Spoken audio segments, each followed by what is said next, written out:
बिस्मिल्लाहिर्रहमानिर्रहीम। ये इतवार को बोल्टन मार्केट पर होलसेल मार्केट लगती है और यहाँ पर बहुत अच्छा सामान होता है। आप देख सकते हैं बहुत अच्छा होलसेल में मिलता है सामान।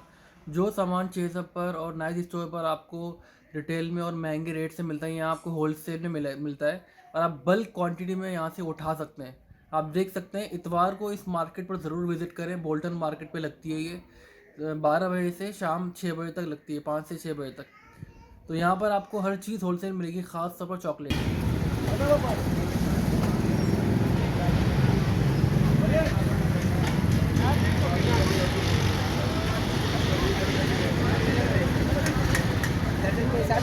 इसका एक दाना लो 20 रुपए का, एक 20 का है। देखो ये 20 हो गई है, 4 में इधर रखा।